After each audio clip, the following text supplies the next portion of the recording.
Welcome to Turn the Page, the official podcast of the Syosset Public Library.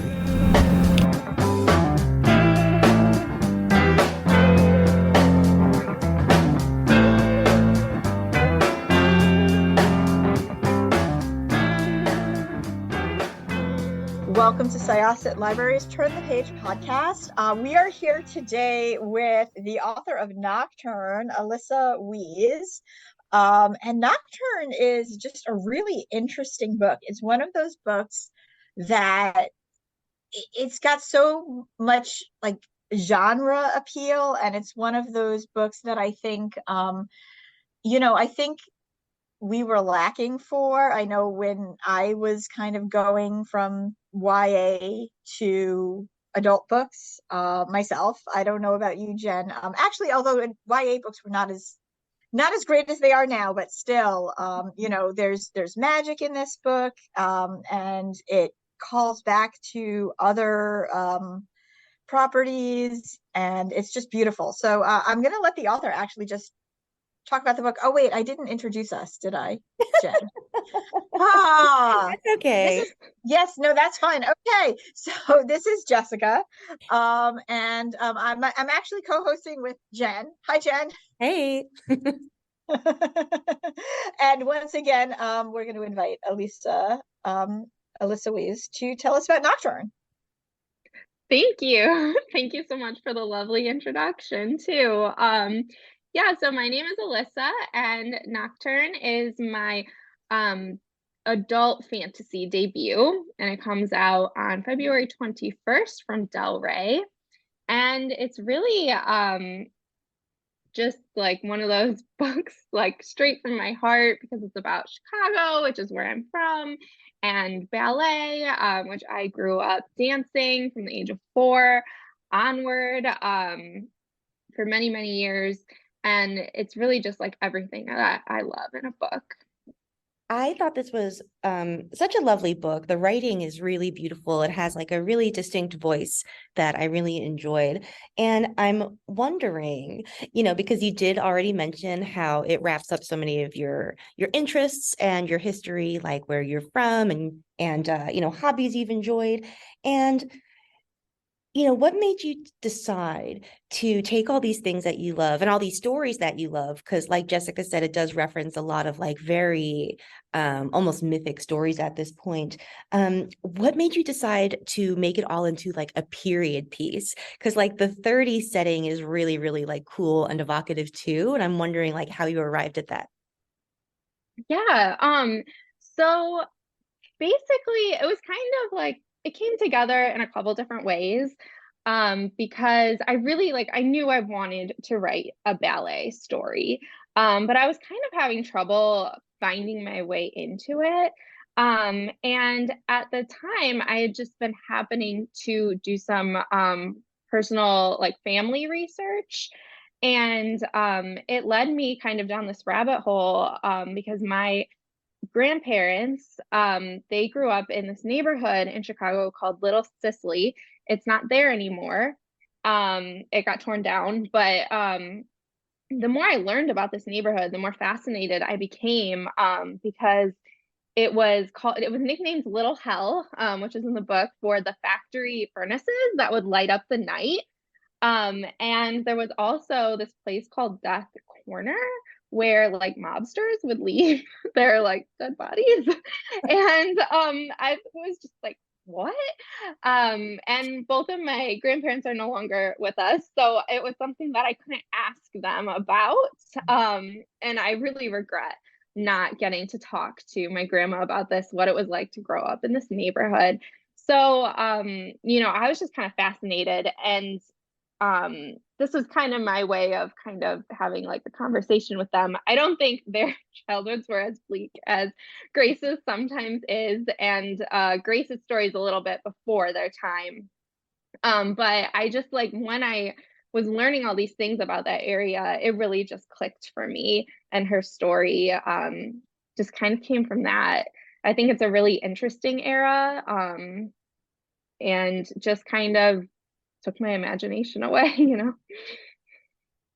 So all of the elements that come together. What were you sort of when you were writing Grace's voice? Because Grace is the protagonist. Yeah. She is a ballet dancer during this time period. She did play violin at one point, but dancing seems to be her passion. And she finds herself, it's like one of those like be careful what you wish for situations. Like she is elevated to prima ballerina. This is during a time where you're, like she talks about people going into like the park and picking dandelion greens to eat, which by the way are delicious. Like like if I have a salad with dandelion greens, I am pleased as punch. But reading this and being like this was a desperate person's food puts that into perspective, as a lot of things are now. Like we're food for people who, a delicacy now is like one person's like desperate to eat it back then. But where did Grace's voice come from for you? Yeah, that's a really interesting question. I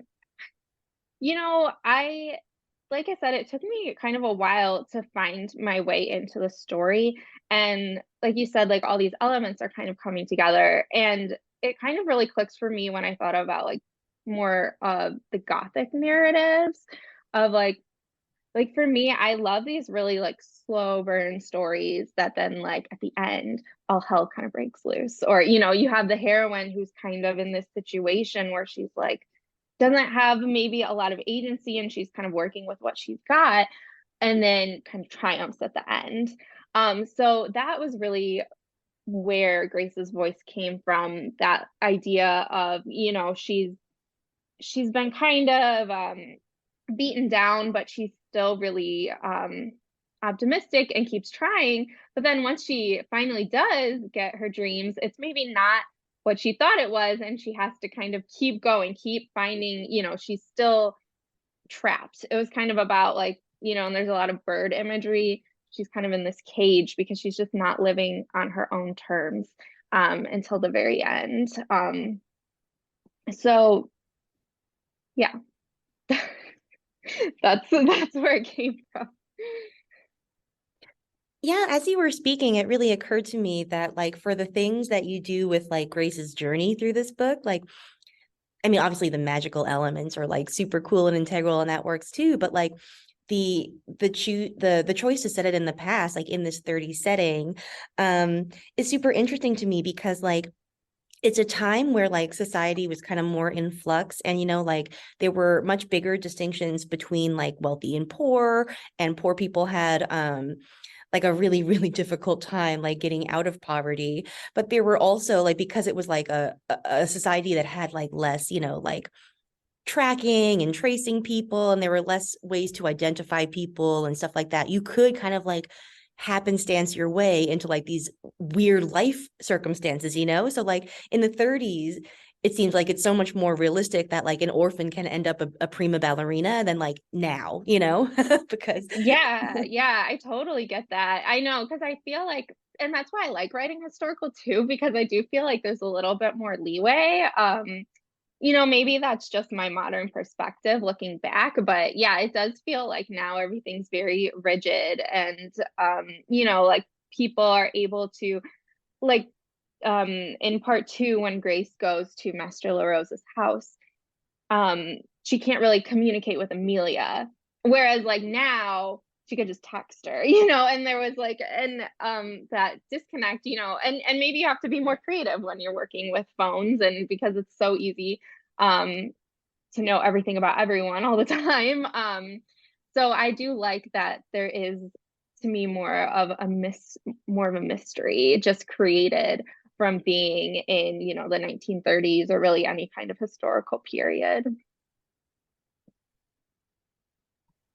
So there's definitely some elements of Phantom of the Opera here, as well as some elements of Beauty and the Beast. And it wasn't until I really I feel so stupid about this, but it wasn't until I read this that I was like, there are similarities between Beauty and the Beast and Phantom of the Opera. Why have I not made that connection in the past? Was that what you were going for? And have you made that connection in the past? Am I just like, damn, Jen, did you make that connection in the past? Okay. Yeah, so what's really funny is actually when I started writing this, I didn't make the Phantom of the Opera connection. I will admit it is my favorite musical. So, it's always on my mind. But, when I first had the idea, I was actually talking to my sister about it, bouncing the idea off of her. And I'm like explaining, and she's like, oh, like Phantom of the Opera. And I was like, no. And then I'm like, no, listen. And I like kept explaining, and she's like, Phantom of the Opera. And I'm like, no, listen. And then finally she's like, I really think you should lean into Phantom of the Opera. And I was like, oh, okay. So yeah, it wasn't really like, I mean, it was a little bit intentional, but I do think like after, part one, it really diverges. And that's when you get kind of the Beauty and the Beast, which is also my favorite. The Disney version is my favorite movie of all time. So I love a Beauty and the Beast narrative.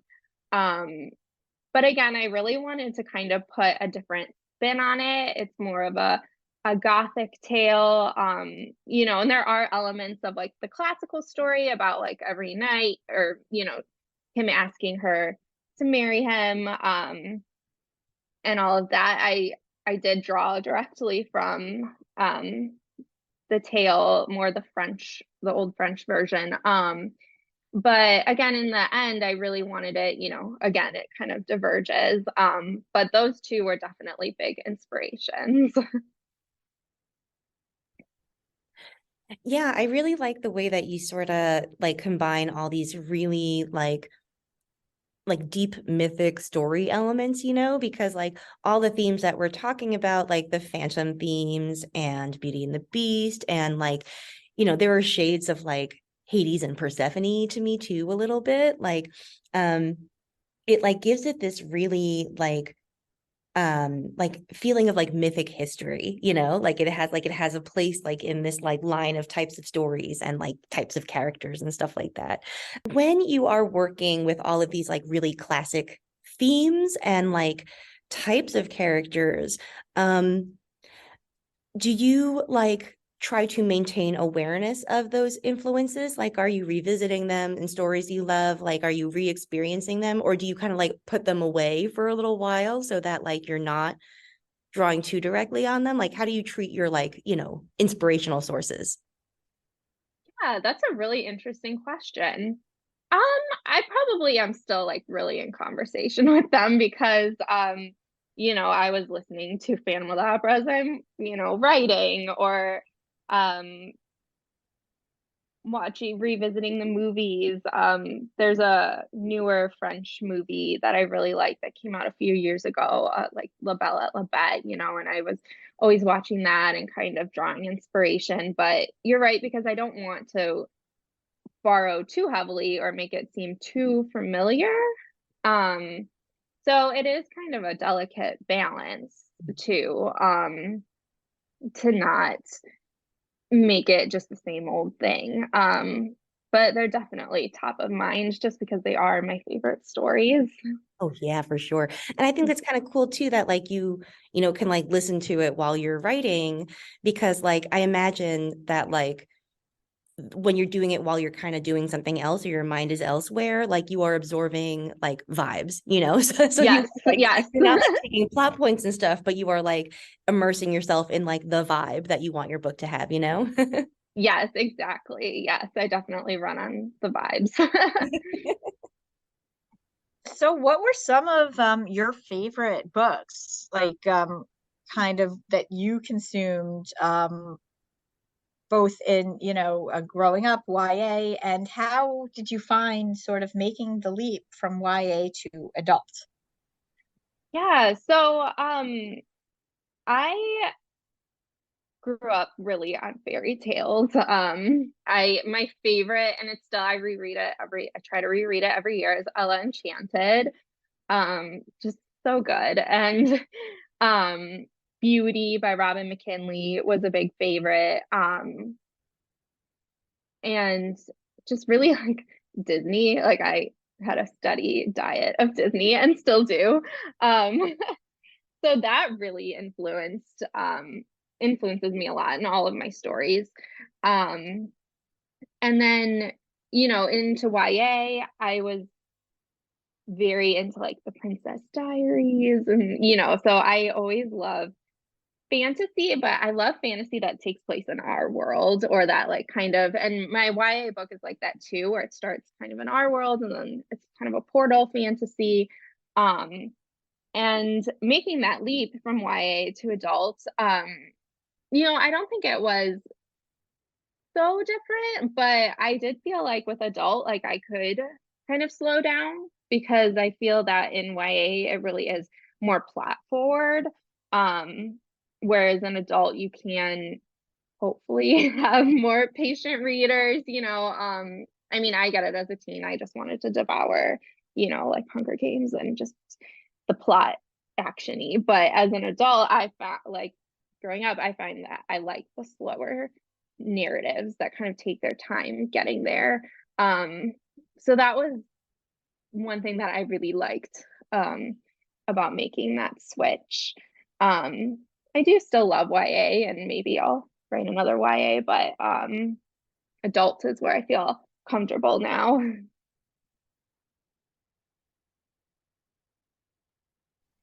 So one of the things that I really loved about this book that I want to ask about, without giving too much away, so I'm going to try to tread pretty carefully here.